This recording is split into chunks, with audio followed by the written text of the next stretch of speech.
ఒండాడా group presents Suman TV property expo చాలా గ్రాండ్గా అయితే స్టార్ట్ అయిపోయింది. సో ఫస్ట్ డే సక్సెస్ఫుల్గా కొనసాగింది. సెకండ్ డే మీరు ఒకసారి క్రౌడ్ చూడొచ్చు, వెనకాల చాలామంది కూడా ప్రాపర్టీ ఎక్స్పోకి వచ్చారు, విజిట్ చేస్తున్నారు. ఆల్మోస్ట్ 100కి పైగా స్టాల్స్ ఉన్నాయండి.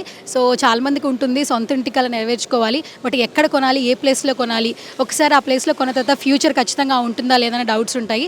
సో మీ డౌట్స్ అన్నిటికీ క్లారిఫికేషన్ తీసుకోవాలనుకుంటే మాత్రం ఈరోజు నవోటలో హెచ్ఎస్సిసిలో సుమన్ టీవీ గ్రాండ్గా చేసినటువంటి ప్రాపర్టీ ఎక్స్పోకి వచ్చేసండి. 100కి పైగా స్టాల్స్ ఉన్నాయన్నమాట. ఆల్మోస్ట్ అందరూ స్టాల్స్ విజిట్ చేస్తూ ఉన్నారు. ఎస్, ఆల్మోస్ట్ ప్రతి ఒక్క స్టాల్ని విజిట్ చేస్తూ ఉన్నారు. ప్రాపర్టీ ఎక్స్పోలో చాలా స్టాల్స్ ఉన్నాయి పార్టిసిపేట్ చేయడానికి. అండ్ ఇంకా ప్రాపర్టీకి సంబంధించి మోర్ డీటెయిల్స్ తెలుసుకోవాలనుకుంటే మాత్రం నవోటల్ హెచ్ఐసిసిలో సుమన్ టీవీ గ్రాండ్గా నిర్వహిస్తున్నటువంటి ప్రాపర్టీ ఎక్స్పోకి వచ్చేసేయండి.